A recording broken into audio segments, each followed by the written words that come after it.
Hi friends, आज हम बात करने वाले हैं हिस्ट्री के 50 क्वेश्चन के बारे में। आज हम हिस्ट्री के क्वेश्चन लेके आए हैं जो कि 50 क्वेश्चन है, तो शुरू से अंत तक ज़रूर देखिएगा। और यहाँ पे हिस्ट्री, ज्योग्राफी, सिविक्स सारे सब्जेक्ट का 50-50 क्वेश्चन प्रत्येक दिन मिलता है।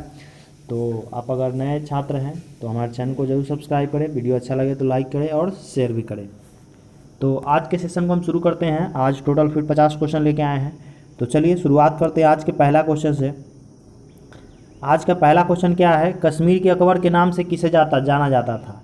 यानी किसका नाम कश्मीर के अकबर के नाम से भी जाना जाता था, उपनाम था?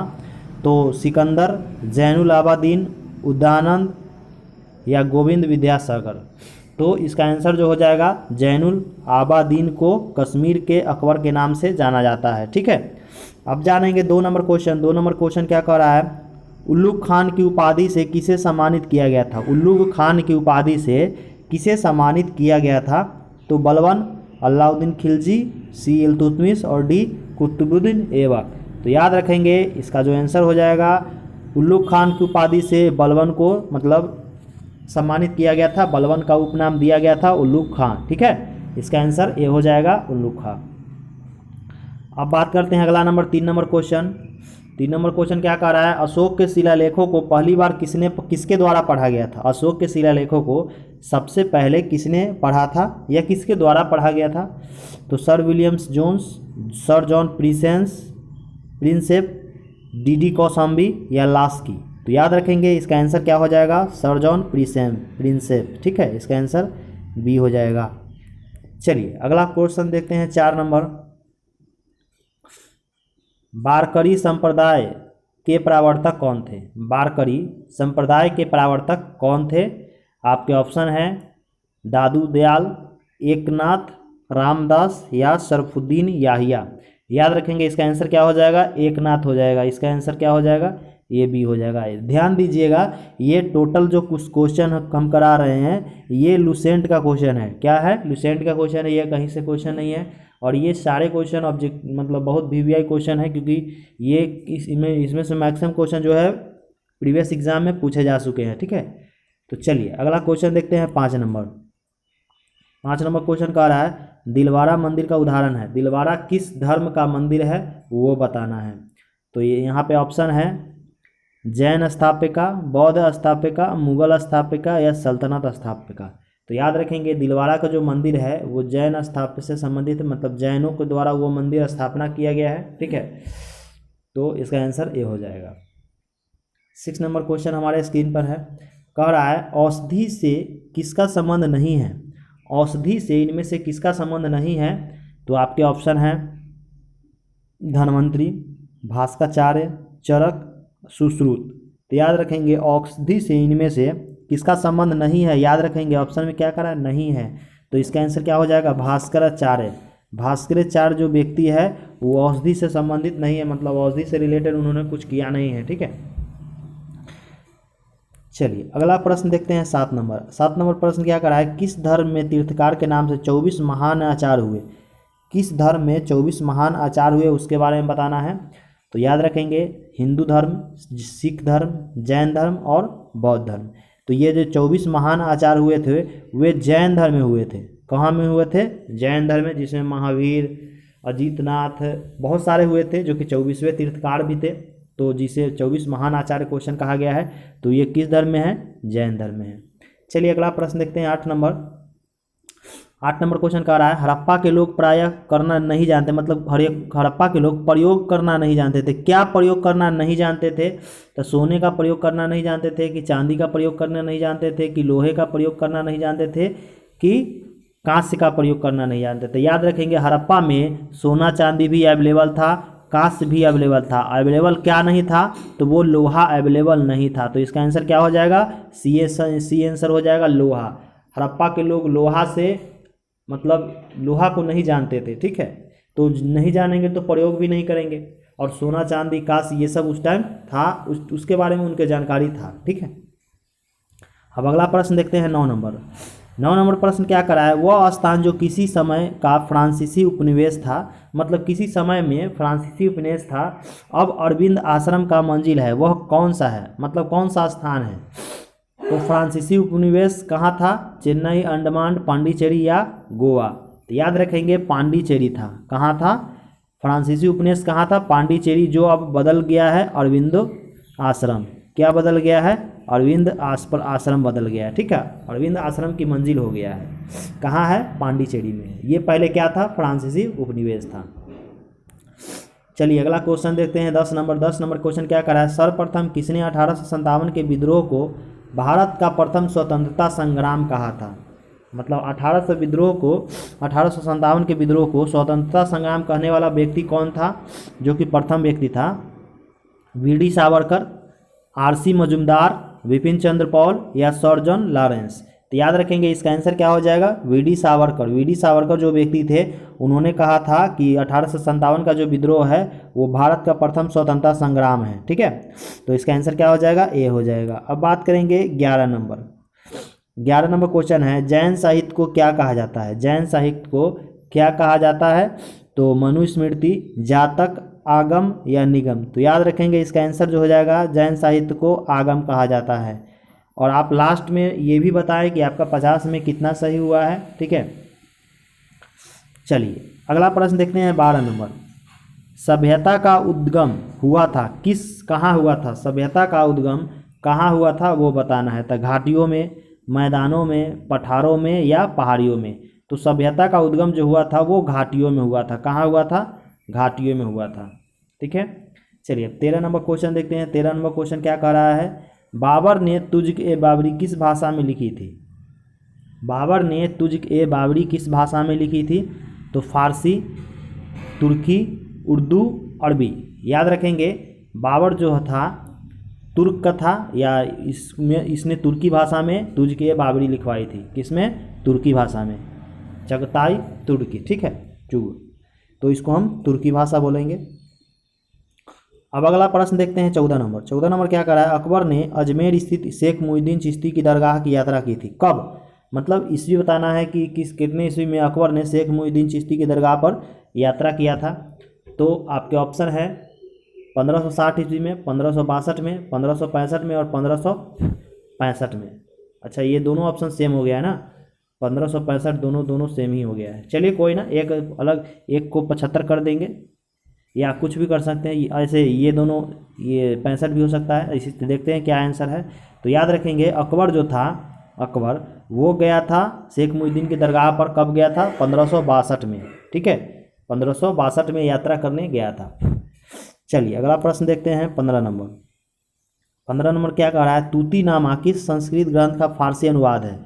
तूतीनामा जो है किस संस्कृत ग्रंथ का फारसी अनुवाद है? तो आपके ऑप्शन है रतिरहस्य, सुख सप्तति, लीलावती या हितोपदेश? तो इसका आंसर जो हो जाएगा सुख सप्तति। ठीक है, तूतीनामा किस ग्रंथ का फारसी अनुवाद है? तो सुख सप्तति। ठीक है, इसका आंसर बी हो जाएगा। अब अगला प्रश्न देखते हैं 16 नंबर। 16 नंबर प्रश्न क्या कह रहा है? निम्नलिखित में से कौन सा युद्ध मद्रास की संधि के द्वारा समाप्त हुआ? कह रहा है कौन सा युद्ध जो है मद्रास की संधि के द्वारा समाप्त हुआ था? प्रथम कर्नाटक युद्ध, द्वितीय कर्नाटक युद्ध, प्रथम मैसूर युद्ध या द्वितीय मैसूर युद्ध? तो इसका आंसर जो हो जाएगा प्रथम मैसूर युद्ध जो है मद्रास की संधि के द्वारा समाप्त किया गया था। ठीक है, चलिए अब बात करेंगे 17 नंबर क्वेश्चन। 17 नंबर क्वेश्चन आपकी स्क्रीन पे है। प्राचीन पतनपुहार किसके तट पर स्थित था? प्राचीन पतनपुहार किसके तट पर स्थित था? तो ताम्रपनी, कावेरी, पेरियार, वैगई? तो याद रखेंगे इसका जो आंसर हो जाएगा वो कावेरी। क्या आंसर हो जाएगा? कावेरी हो जाएगा। ठीक है, चलिए अब 18 नंबर क्वेश्चन देखेंगे। 18 नंबर क्वेश्चन क्या कहा है? निम्नलिखित में से किसने मुंज सागर नामक तराग खुदवाया था? मुंज सागर नामक तराग खुदवाया था। आपके ऑप्शन है हर्ष, पुलकेशियन द्वितीय, वाक्यपति द्वितीय या भोज? तो इसका आंसर क्या हो जाएगा? वाक्यपति द्वितीय। उसने मुंज सागर नामक तराग खुदवाया था। देखिए इसमें कुछ नए नए प्रश्न है जो कि बहुत अच्छा क्वेश्चन है, जो आपको एग्जाम में पूछे जाते हैं। क्योंकि नॉर्मल क्वेश्चन तो आप खुद जानते हैं और कुछ थोड़ा सा हाई लेवल का जो क्वेश्चन है वो इसमें डाला गया है, कुछ एक्स्ट्रा क्वेश्चन है, तो उसको भी आप पढ़ते चलेंगे। ठीक है, तो मुंज सागर नामक तराग किसने खुदवाया था? वाक्यपति द्वितीय। चलिए 19 नंबर क्वेश्चन देखते हैं। हर्ष के सोने के सिक्के के पृष्ठभाग पर किसका अंकन था? हर्ष के सोने के सिक्के पर किस पृष्ठभाग पर किसका अंकन था? गौतम बुद्ध का, मैत्रेय का, शिव पार्वती का या सूर्य का? तो याद रखेंगे हर्ष के समय सोने के सिक्के पर जो अंकन था वो गौतम बुद्ध का था। किसका था? गौतम बुद्ध का। चलिए अब अगला प्रश्न देखते हैं 20 नंबर क्वेश्चन है, निम्नलिखित में से किस मुगल बादशाह ने आलमगीर द्वितीय की उपाधि धारण की थी? किस मुगल बादशाह ने आलमगीर द्वितीय की उपाधि धारण की थी? तो अजीजुद्दीन, शाह आलम द्वितीय, रफ़ीउद्दौला, रोशन अख्तर।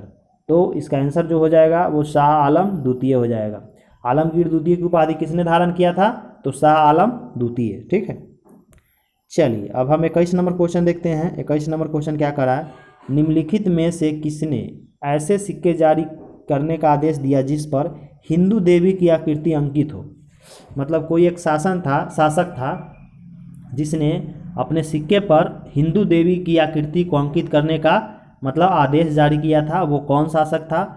तो कुतुबुद्दीन ऐबक, बाबर, मोहम्मद गौरी और महमूद गजनवी। तो याद रखेंगे इसका जो आंसर हो जाएगा मोहम्मद गौरी हो जाएगा। कौन हो जाएगा? मोहम्मद गौरी हो जाएगा। ठीक है, चलिए 22 नंबर क्वेश्चन है।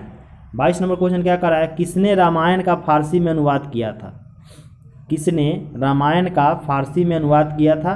तो अब्दुल हमीद लाहौरी, इनायत खां, मौला अब्दुल कादिर बनायू, मुंशी बनवाली दास।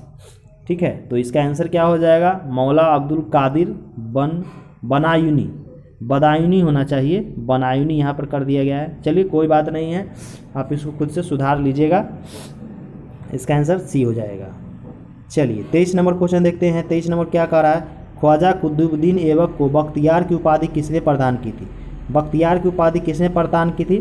ख्वाजा उस्मानी हारूनी, ख्वाजा मुईनुद्दीन चिश्ती, जहांगीर या उपयुक्त में से कोई नहीं। तो इसका आंसर क्या हो जाएगा? ख्वाजा मुईनुद्दीन चिश्ती, यानी इसका आंसर बी हो जाएगा। ठीक है, चलिए अगला प्रश्न देखते हैं 24 नंबर। 24 नंबर क्या करा है, निम्नलिखित में से कौन सा राजवंश शैलकृत मंदिरों के निर्माण में अपना योगदान के लिए प्रख्यात है? मतलब कौन सा राजवंश जो है शैलकृत मंदिरों के निर्माण में अपना योगदान दिया था? तो चालुक्य है या राष्ट्रकूट है या परमार है या चंदेल है?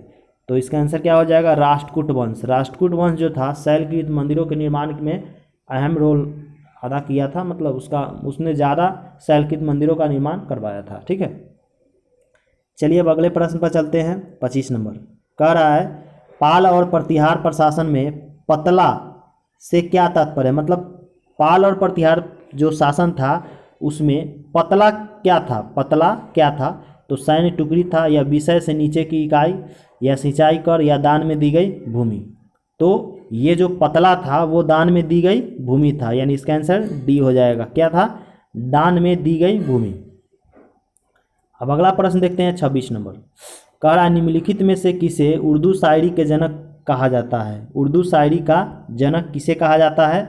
तो अमीर खुसरो, शमसुद्दीन वली, गनी कश्मीरी और मीर तक मीर। ठीक है, इसका शायद कुछ गलत हो गया है, मीर झांकी होना चाहिए, मीर तक मीर है। चलिए कोई बात नहीं है, इसका आंसर जो हो जाएगा आप याद रखिएगा, उर्दू शायरी के जनक किसे कहा जाता है? शमसुद्दीन वली को। किसको कहा जाता है? शमसुद्दीन वली को। ठीक है, अमीर खुसरो बिल्कुल भी नहीं होगा, शमसुद्दीन वली हो जाएगा। चलिए अगला क्वेश्चन देते हैं 27। जहांगीर के निम्नलिखित पत्नियों में से किसने आत्महत्या कर ली थी? जहांगीर की पत्नियों में से कौन सी पत्नी थी जो सुसाइड यानी आत्महत्या कर ली थी? आपके ऑप्शन है नूरी निशा बेगम, शाह बेगम, करमसी या मलिका ए जहां। तो याद रखेंगे इसमें से जो सुसाइड किया था वो शाह बेगम था। कौन था? शाह बेगम था जिसने आत्महत्या कर लिया था। ठीक है, चलिए अगला प्रश्न देखते हैं 28 नंबर। कह रहा है, जातक कहानियाँ प्राचीन भाषा किसमें रचित है? जातक की जो कहानियाँ है वो किस भाषा में रचित की गई है? संस्कृत, ब्राह्मी, ग्रीक या पाली? तो इसका आंसर जो हो जाएगा वो पाली भाषा में मतलब रचित किया गया है। अब बात करेंगे 29 नंबर क्वेश्चन की। 29 नंबर क्वेश्चन क्या कर रहा है, रजत रंजनी जिस सामान्य तौर पर भारतीय द्वारा प्रमाणित रूप से भारत के इतिहास पर लिखी गई प्रथम पुस्तक मानी जाती है के लेखक निम्नलिखित में से कौन है? मतलब रजत रंजनी के लेखक कौन है? तो आपके ऑप्शन है बाणभट्ट, रवि कीर्ति, पुष्पंदा और कलहन। तो याद रखेंगे रजत रंजनी का जो पुस्तक के लेखक है वो कौन है? कलहन है। यानी इसका आंसर क्या हो जाएगा? इसका आंसर डी हो जाएगा। कौन हो जाएगा? कलहन हो जाएगा। ठीक है, चलिए अगला प्रश्न देखते हैं। अगला प्रश्न 30 नंबर क्वेश्चन है, कह रहा है किस दिल्ली सुल्तान ने घोड़े को दागने की प्रथा यानी घोड़ा दागने की प्रथा प्रारंभ की थी? कौन सा सुल्तान था जो घोड़ा दागने की प्रथा, घोड़े को दागने की प्रथा शुरुआत किया था? आपके ऑप्शन है इल्तुतमिश, बी है बलबन, सी है अलाउद्दीन खिलजी और डी है फिरोज शाह तुगलक। तो इसका आंसर क्या हो जाएगा? घोड़ा दागने की प्रथा अलाउद्दीन खिलजी ने चलाया था। ठीक है, घोड़े को दागने की प्रथा अलाउद्दीन खिलजी ने। तो चलिए अब अगला प्रश्न देखते हैं। अगला प्रश्न क्या कर रहा है? 31 नंबर, पल्लव वंश का अंतिम शासक कौन था? पल्लव वंश का अंतिम शासक कौन था? राजराज प्रथम, नृपतुंग वर्मन, कर्क तृतीय या अपराजित वर्मन? तो इसका आंसर क्या हो जाएगा? अपराजित वर्मन। इसका आंसर क्या हो जाएगा? डी हो जाएगा। पल्लव वंश का अंतिम शासक अपराजित वर्मन था। अब बात करेंगे अगला प्रश्न 32 नंबर। 32 नंबर प्रश्न क्या कह रहा है? 32 नंबर प्रश्न कह रहा है 16 संस्कारों में उपनयन संस्कार किस क्रम पर आता है? 16 संस्कारों की संख्या कितना है? 16 है, जिसमें उपनयन संस्कार जो है किस क्रम पे आता है वो हमें बताना है। तो वो है 11वें नंबर पे या 10वें नंबर पे या 9वें नंबर पे या 12वें नंबर पे। तो इसका आंसर क्या हो जाएगा? वो 11वें नंबर पे है। कैवे? 11वें नंबर पे है। ठीक है, चलिए अगला प्रश्न देखते हैं। अगला प्रश्न हमारे स्क्रीन पर है 33 नंबर, निम्नलिखित में से किस सिख गुरु के नेतृत्व में सिख राजनैतिक व सैनिक शक्ति के लिए रूप में संगठित हुए? सिख राजनैतिक व सैनिक शक्ति के रूप में संगठित हुए होते हैं, मतलब सिख गुरु के नेतृत्व में राजनीतिक। ये वाला क्वेश्चन जो है पिछले 2-3 वीडियो में उसमें से क्वेश्चन एक दे दिया गया है। ये क्वेश्चन शायद रिपीट हो गया है, मतलब पूछने का तरीका चेंज हो गया है। तो मतलब चलिए देखते हैं ऑप्शन। गुरु तेग बहादुर, गुरु अर्जुन देव, गुरु नानक और गुरु गोविंद सिंह। कह रहा है कि किसके नेतृत्व में राजनीतिक और सैनिक शक्ति का संगठन किया गया था? तो उस टाइम थे गुरु गोविंद सिंह थे। कौन थे? गुरु गोविंद सिंह थे। चलिए अगला प्रश्न देखते हैं 34 नंबर। कह रहा है मिर्जा गालिब किस सम्राट के समय में था? मिर्जा गालिब जो थे वो किस सम्राट के समय में थे? तो अकबर, बहादुर शाह द्वितीय, जहांगीर या अकबर द्वितीय। तो मिर्जा गालिब जो थे बहादुर शाह द्वितीय के समय में थे। ठीक है, मिर्जा गालिब बहादुर शाह द्वितीय के समय में थे। अब हम बात करेंगे अगले प्रश्न पे। अगला प्रश्न क्या कह रहा है? चगताई तुर्क शासन भारत में किस नाम से जाना जाता है? चगताई तुर्क जो था शासन वो भारत में किस नाम से जाना जाता था? सैयद वंश, खिलजी वंश, मुगल या लोदी के नाम से? तो याद रखेंगे इसका जो ऑप्शन हो जाएगा वो मुगल के नाम से जाना जाता था। क्या जाना जाता था? चगताई तुर्क जो है मुगल के नाम से जाना जाता था। आपके ऑप्शन सी है। अब हम बात करने वाले हैं 36 नंबर क्वेश्चन। 36 नंबर क्वेश्चन क्या कर रहा है? किस लेखक ने महात्मा गांधी को प्रोफेशनल रीडर्स की संख्या दी थी? प्रोफेशनल रीडर्स की संख्या दी थी। तो Frederick B Fisher, Martin Green, Romain रोला या सुभाष चंद्र बोस? तो याद रखेंगे इसका आंसर क्या हो जाएगा? Frederick B Fisher. Frederick B Fisher professional readers का संज्ञा दिया था फ्रेडरिक बी फिशर। ठीक है, चलिए 37 नंबर क्वेश्चन है। कह रहा है निम्नलिखित में से किस अधिनियम द्वारा ईस्ट इंडियन कंपनी के व्यापार एकाधिकार को समाप्त कर दिया गया था? कौन सा एक मतलब कानून लाया गया था जिसमें ईस्ट इंडियन कंपनी के व्यापारिक अधिकार को समाप्त किया गया था? रेगुलेटिंग एक्ट, 1813 का चार्टर एक्ट, 1833 का चार्टर एक्ट या 1853 का चार्टर एक्ट? तो याद रखेंगे ये 1813 का चार्टर एक्ट था। कब था? 1813 का चार्टर एक्ट के द्वारा ईस्ट इंडियन कंपनी को एकाधिकार को समाप्त कर दिया गया था। ठीक है, अब बात करेंगे 38 नंबर क्वेश्चन। 38 नंबर क्वेश्चन क्या कर रहा है? गुप्त काल में किस धर्म का सबसे अधिक विकास हुआ था? तो वैष्णव धर्म, जैन धर्म, पौराणिक धर्म या यवन का धर्म? तो याद रखेंगे इसका ऑप्शन आंसर जो हो जाएगा गुप्त काल में सबसे अधिक धर्म जो विकसित हुआ था वो वैष्णव धर्म था। कौन सा धर्म था? वैष्णव धर्म था जो कि गुप्त काल में सबसे ज़्यादा विकसित हुआ था। अब अगला प्रश्न देखेंगे 39 यानी 39 नंबर क्वेश्चन। कह रहा है हर्ष ने किस विश्वविद्यालय को विशेष संरक्षण प्रदान किया था? मतलब हर्ष जो था वो किसी विश्वविद्यालय को संरक्षण दिया था, मतलब उसकी सुरक्षा किया था। तो विक्रमशिला, तक्षशिला, मगध या नालंदा? तो इसका आंसर क्या हो जाएगा? नालंदा विश्वविद्यालय की संरक्षण प्रदान किया था कौन? हर्ष। ठीक है, चलिए अगला क्वेश्चन देखते हैं 40 नंबर। क्या कह रहा है? मुझे नहीं मालूम क्या करनी है या क्या कानूनी है या क्या गैर कानूनी है। मैं राज्य की आवश्यकता अनुसार कानून बनाता हूँ, यह किसने कहा था। वो मतलब कहने का मतलब क्या है, उसको ये पता नहीं है कि क्या कानूनी है या क्या गैर कानूनी, मतलब क्या अच्छा है और क्या बुरा है। वो सिर्फ राज्य की आवश्यकता के अनुसार कानून बनाता है, मतलब उसकी ज़रूरत के हिसाब से कानून बनाता था। यह कथन किसका था। तो बलबन का, अलाउद्दीन खिलजी का, या फिरोज तुगलक का, या रजिया सुल्तान का। तो याद रखेंगे इसका जो आंसर हो जाएगा अलाउद्दीन खिलजी का। ठीक है, ये क्वेश्चन आंसर क्या हो जाएगा, अलाउद्दीन खिलजी। ये बहुत बढ़िया क्वेश्चन है और इसको हम VVI क्वेश्चन मान के चलते हैं, क्योंकि ये इस तरह से जो क्वेश्चन है वो बहुत कम बार देखने को मिलता है। ठीक है, चलिए अगला क्वेश्चन देखते हैं। 41 कह रहा क्या है, विधवा पुनर्विवाह एक्ट कब पास किया गया था। विधवा पुनर्विवाह एक्ट कब लागू किया गया था। 1850 में, 1856 में, या 1870 में, या 1860 में। तो याद रखेंगे विधवा विवाह पुनर्विवाह एक्ट जो है 1856 में लाया गया था। ठीक है, चलिए अगला प्रश्न देखते हैं।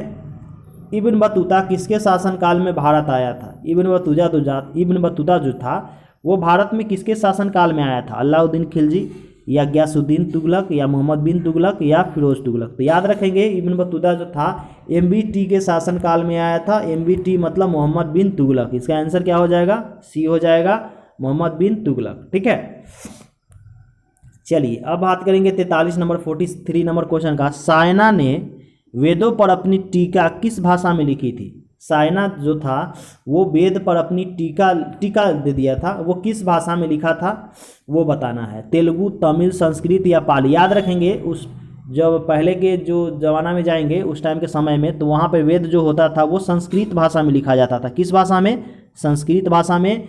तो आपका आंसर क्या हो जाएगा, संस्कृत हो जाएगा। चलिए अगला प्रश्न देखते हैं 44 यानी 44 नंबर। माउंट आबू के दिलवारा मंदिरों का निर्माण किसने कराया था। माउंट आबू के दिलवारा मंदिरों का निर्माण किसने कराया था। तो पाल शासकों ने, चंदेलों ने, सोलंकी ने, या राष्ट्रकूटों ने।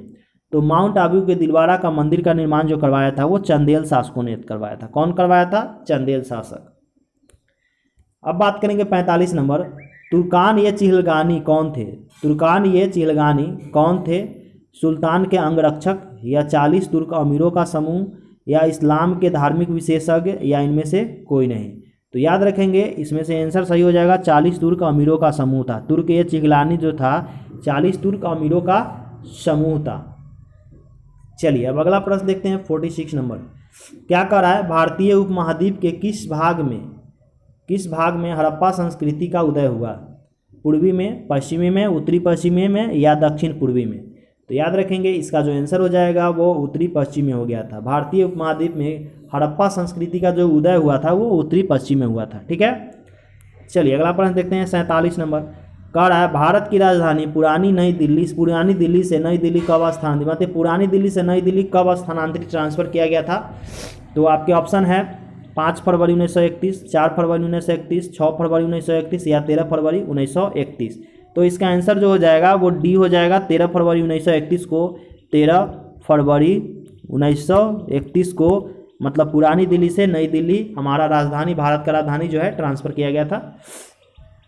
चलिए अगला प्रश्न देखते हैं 48 नंबर। कह रहा है रविन्द्रनाथ टैगोर द्वारा रचित जन गण मन सबसे पहले जनवरी 1912 में किस शीर्षक से प्रकाशित हुआ था। तो जय हो, राष्ट्रीय जागृति, भारत विधाता, या मातृभूमि।